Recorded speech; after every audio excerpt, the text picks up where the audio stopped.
Assalamualaikum warahmatullahi wabarakatuh. Perkenalkan saya Patrick Johan Fauzan dari mahasiswa Teknik Produksi Migas tingkat 4 ingin mempresentasikan hasil dari pembahasan paper saya yang telah dilakukan sebelumnya. Di sini paper yang saya miliki berjudul evaluasi kegiatan water flooding pada reservoir formasi ABC di lapangan X PT Pertamina Aset 3. Baik, di sini ada outline untuk pembahasan presentasi saya pada waktu kali ini. Yang pertama adalah pendahuluan yang berisikan latar belakang, maksud dan tujuan serta batasan masalah. Yang kedua ada orientasi lapangan berupa litologi structure dan water injection performance. Yang ketiga ada tinjauan pustaka, reservoir properties, recovery categories, UR, RF, water flooding, dan lain-lain. Yang keempat ada metode penelitian mengenai waktu, tempat, dan objek penelitian serta subjek penelitian. Yang kelima ada pembahasan, perhitungan nilai cadangan, recovery factor, drive index, dan lain-lain. Dan yang terakhir adalah penutup, yakni kesimpulan dan saran. Jadi kita masuk ke pendahuluan. Latar belakang penulisan paper ini sendiri, yakni yang pertama karena kita ketahui bahwa reservoir pada dasarnya memiliki kemampuan untuk mengalirkan fluida secara natural atau natural flow pada masa-masa awal produksi. Faktor terdorongnya minyak naik ke permukaan yakni berasal dari tekanan reservoir itu sendiri yang muncul antaranya akibat dari tekanan overburden dan tekanan kapiler yang sering disebut juga sebagai depletion drive mechanism. Selain dari tekanan, ada juga faktor lain, drive mechanism lainnya, yakni antara lain seperti water influx, dissolved gas, gas cap, atau sering juga disebut dengan segregation drive. Selanjutnya, untuk tujuan sendiri, tujuan penulisan paper ini yakni agar penulis memiliki tujuan untuk memahami atau menambah pengetahuan dan pengalaman setelah dilakukannya penelitian. Dan maksud tujuan dari pembuatan paper ini yakni memahami proses perencanaan water flooding, mengetahui hal yang harus dipertimbangkan dalam pengembangan kegiatan water flooding, mengevaluasi kegiatan water flooding yang telah dilakukan, serta batasan masalah. Penulis hanya membatasi penulisan pada evaluasi kegiatan water flooding pada reservoir formasi ABC di PT Pertamina EP Aset 3, X-Field, dan tidak mengangkat permasalahan hingga ke surface treatment. Ini tinjauan pustaka. Kita langsung saja masuk ke tinjauan pustaka untuk penulisan paper saya. Yang pertama ada reservoir rock and fluid properties yang berisikan kompresibilitas, formation factor, saturasi, wettability, porositas, mobilitas, dan lain-lain. Selanjutnya ada kata recovery categories, primary, secondary, dan tertiary. Selanjutnya ada ultimate recovery dan recovery factor. Selanjutnya ada water flooding, yakni metode simulasi reservoir dengan injeksi air. Yang kelima ada injection pattern, regular pattern, peripheral pattern, irregular pattern, dan lain-lain. Yang terakhir, yakni hasil dari EA, EV, dan ED, atau displacement efficiency. Yang pertama, kita masuk ke metodologi penelitian. Metodologi penelitian ini sendiri, tempat dan waktu bertempat di asrama Dharma Migas. Berdasarkan data PT EP Aset 3, kegiatan dilakukan pada tanggal 1 Februari 2021 hingga 1 Mei 2021. Objek dan subjek penelitian sendiri yakni lapangan reservoir ABC lapangan X, sedangkan subjek penelitian PT Pertamina EP Aset 3. Cara kerja penelitian dilakukan adalah dengan menghitung beberapa aspek seperti mobility ratio, recovery factor, drive index, dan faktor-faktor yang berhubungan dengan kegiatan water flooding lainnya. Dan di sebelah kanan dapat kita lihat bahwa terdapat diagram alur kegiatan yang dimulai dari identifikasi variabel, selanjutnya pengumpulan data, proses perhitungan, kemudian dievaluasi, dianalisa hasil perhitungan, kesimpulan dan saran, dan terakhir ini selesai. Oke, langsung saja kita masuk ke bagian pembahasan. Ini untuk roadmap pembahasan kita ada 9. Yang pertama adalah penghitungan cadangan, yakni menghitung dengan 2 metode. Yang paling umum digunakan yakni volumetric dan material balance. Yang kedua kita bicara tentang drive index. antara lain seperti segregation drive index, depletion drive index, dan water drive index. Yang ketiga adalah well injectivity, yakni membahas tentang pola-pola injeksi. Yang keempat recovery factor, yang kelima wettabilitas atau sifat kebasahan batuan formasi, yang keenam mobility ratio, yang ketujuh water oil ratio atau untuk menentukan nilai dari EA atau areal sweep efficiency.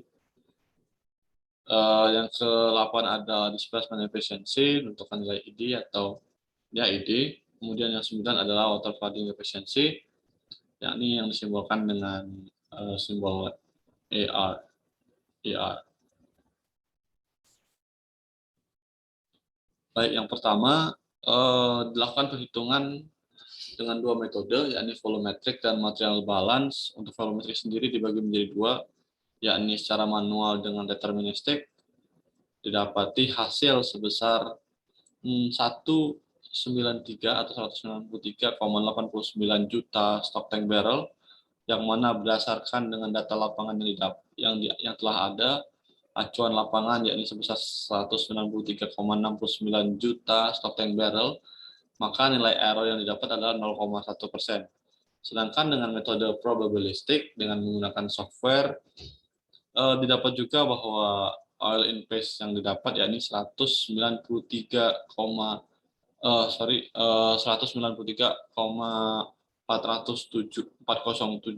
juta stok tank barrel dengan acuan lapangan 193,69 juta stok tank barrel, maka nilai error yang didapat adalah 0,149%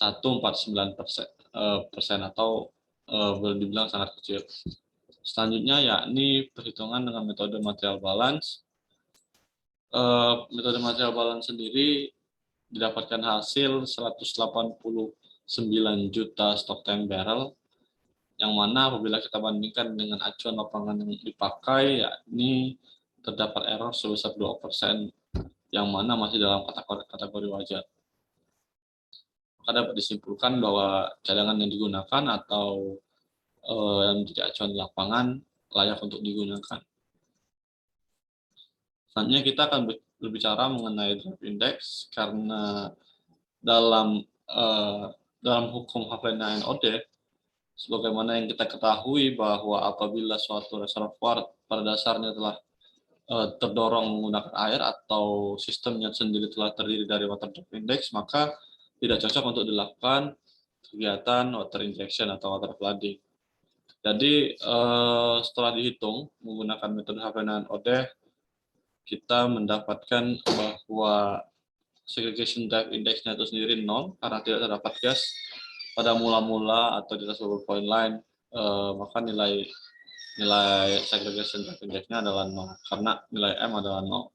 Selanjutnya adalah water drive index yang dapat kita hitung, yakni 1 sama dengan depletion drive index ditambah water drive index, atau dengan kata lain kita langsung mengurangkan 1 dengan depletion drive index.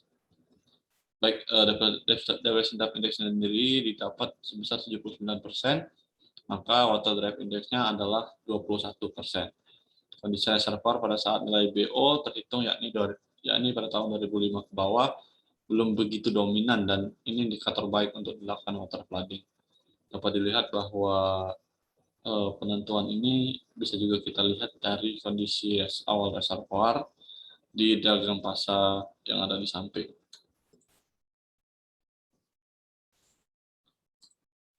Dan next, selanjutnya pattern dari lapangan X sendiri. Dapat dilihat bahwa pattern dari lapangan X sendiri yakni dengan menggunakan pattern peripheral atau mengurung reservoir atau mendorong minyak dari pinggir menuju ke tengah reservoir. Apabila dilihat dari bubble map radius pengurasan minyak dan radius versus radius injeksi air terhadap porosity, bisa kita lihat bahwa pada dasarnya nilai dari porosity itu cukup sedikit heterogen, dan untuk bubble map radius pengurasan minyak dan radius injeksi air sendiri terhadap net oil dapat dilihat bahwa pendorongan itu berjalan dengan baik. Untuk lapangan PT Pertamina LPSC 3 lapangan X sendiri membentuk pola peripheral atau membentuk pola mengurung sumur-sumur produksi yang ada di tengah. Tapi terdapat juga pola-pola periferal seperti yang berada di bagian tengah, yang mana hal ini dikarenakan terdapat sedikit heterogenitas yang ada di daerah tertentu, maka dorongan harus dilakukan dengan sumur yang lain untuk mendapatkan hasil yang maksimal. Selanjutnya dilakukan perhitungan mengenai recovery factor. Perhitungan dilakukan menggunakan software dan juga menggunakan secara manual. Perhitungan manual didapat bahwa recovery factor itu sendiri sebesar 28% dan nilai ultimate recovery sendiri yakni 54,5 juta stock tank barrel atau remaining recoverable reserve ya ini sebesar 11,666 juta stock tank barrel, yang mana dapat dibuktikan dari penggunaan software. Dapat kita lihat bahwa pada tahun 2030 di sana terdapat cumulative oil production sebesar 54 atau ya sebesar 54, dan ini cocok dengan cocok dengan perhitungan secara manual, dan history matching didapatkan bahwa hasil cukup baik dan masih layak untuk dilakukan water flooding karena untuk remaining recoverable reserve sendiri masih tersisa cukup banyak. Oke, selanjutnya terdapat indikasi wettability. Kenapa kita harus hitung wettability? Karena kita harus tahu apakah reservoir tersebut bersifat oil wet atau water wet. Bagaimana yang kita ketahui bahwa reservoir yang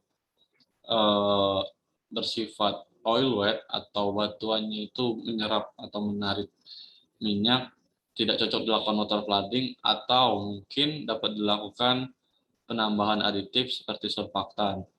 Maka dari itu kita harus mengetahui properties dari batuan sendiri, terutama wettability. Oke, di sini kita menggunakan metode dengan kurva saturasi air, saturasi water saturation versus permeabilitas relatif. Dapat dilihat bahwa menurut klasifikasi permeabilitas Craig, ada beberapa aspek yang menentukan bahwa suatu reservoir dapat dikatakan water wet atau oil wet, seperti SW-nya di atas atau rentang dari 0,2 hingga 0,25 itu water wet. Kemudian SW di mana KRO sama dan KRW atau disimbolkan dengan huruf B itu lebih besar dari 0,5, itu bisa disebut water wet. KRW pada SW sama dengan 1 min SOR atau C di atas 0,3 itu dapat dikatakan sebagai water wet. Untuk SW fraksi A yang di bawah 0,15 atau seringnya di bawah 10 itu dapat dibilang sebagai 0,1 itu dapat dibilang sebagai oil wet, dan SW di mana KRO sama dengan KRW di bawah 0,5 itu oil wet, dan kecenderungannya untuk KRW pada SW sama dengan 1 min SOR atau C itu di atas 0,5 hingga 1 dapat dikatakan sebagai oil wet. Dari grafik ini didapatlah nilai-nilai sebagai berikut dan disimpulkan bahwa rock type 1 itu bersifat water wet, rock type 2 itu bersifat water wet, rock type 3 itu bersifat water wet. Maka dari itu penambahan aktif itu tidak dibutuhkan pada kegiatan water flooding. Oke, kita masuk ke mobility ratio. Kenapa kita harus menghitung mobility ratio? Karena kita harus mengetahui bahwa kita harus memastikan bahwa minyak yang mendorong air yang mendorong minyak ke sumur produksi itu tidak air tidak mendahului minyak sehingga terjadi breakthrough dan penyapuan tidak dengan baik. Maka dari itu dilakukanlah perhitungan mobility ratio. Perhitungan mobility ratio sendiri kita menggunakan flood progress yang dipublish oleh SPI pada buku Tarik Ahmad, yakni mobility ratio 1,43 itu seperti pada gambar dan 0,4 itu seperti pada gambar. Dapat dilihat bahwa mobility 0,4 itu lebih baik. Jadi dengan rumus mobility of displacement fluid dibagi mobility of displaced fluid atau sama dengan KRW per viskositas water dibagi KRO per viskositas minyak, didapatkan bahwa nilai mobility ratio sebesar 0,41. Yang mana menandakan bahwa pendorongan itu berlangsung dengan baik atau pendorongan merata di semua daerah. Ini dapat dibuktikan dengan double map radius pengurasan minyak dan radius injeksi air terhadap water saturation seperti gambar di samping. Dapat dilihat bahwa air yang ada di luar dari sumur injeksi lebih tinggi dibanding dengan air yang ada di dalam sumur di dalam area reservoir sumur produksi. Maka dari itu untuk mobility ratio untuk lapangan ini dapat dikatakan cukup baik dan sebetulnya penambahan polimer tidak terlalu dibutuhkan karena pendorongan telah berlangsung dengan baik. Selanjutnya water oil ratio. Kenapa kita pengen tahu water oil ratio? Karena kita ingin tahu bahwa apakah air itu mendahului minyak atau tidak. Di sini juga didapat dari jurnal SPI dalam buku Tarik Ahmad untuk WOR 0,15, WOR 2, WOR 4,7. Dapat dilihat bahwa relative efisiensinya itu memiliki persentase yang berbeda-beda. Yang mana pada WOR 0,6 dan WOR 4,7 itu penyapuan terlaksana dengan baik, sedangkan WOR 0,5 dan 2 itu tidak baik, cuman tidak lebih baik dari 0,6. Dapat dilihat bahwa hasil yang didapat dari penghitungan WOR yakni 0,61. Jadi dari gambar di samping bahwa kita pastikan bahwa breakthrough tidak terjadi atau pendorongan terjadi dengan baik. Atau areal sweep efisiensinya yang didapat sendiri adalah 87,4%. Oke, selanjutnya masuk ke displacement efficiency. Sini kita ingin melihat apakah air itu benar-benar terdisplace dengan baik atau tidak. Jadi menggunakan rumus ED sama dengan SW min SWI per 1 min SWI, didapatkan bahwa saturasi air itu yang dipakai 0,27, maka didapatkan nilai-nilai seperti yang ada di tabel. Dan hasil ini berbeda-beda, maka dari itu perlu dilakukan perhitungan rata-rata. Oke, nah di sini kita dapat menghitung ER atau water flooding efficiency recovery. Di sini kita sudah mendapatkan nilai areal sweep efficiency, displacement efficiency, dan vertical sweep efficiency dengan menggunakan software dan juga history matching dengan plot nilai porositas core terhadap nilai porositas top sumur. Maka dengan rumus bahwa water flooding efficiency recovery sama dengan AI, ED, dan EV, sebagaimana dengan teori yang disampaikan oleh Ken Sarawiwa, didapatkan bahwa nilai efficiency recovery dari kegiatan water flooding ini sendiri yakni sebesar 43%. Dan hal tersebut termasuk dalam kategori yang baik. Dan dapat dilihat bahwa history matching hasil dari perhitungan menggunakan dan dengan menggunakan software dapat dilihat bahwa pada saat rata-rata didapatkan nilai IR itu seperti pada gambar yang warna kuning, yakni sebesar kurang lebih 0,5, mendekati hasil sebagaimana perhitungan, dan ini dapat dimaklumi atau masih dalam batas wajar. Baik, kita lanjutkan.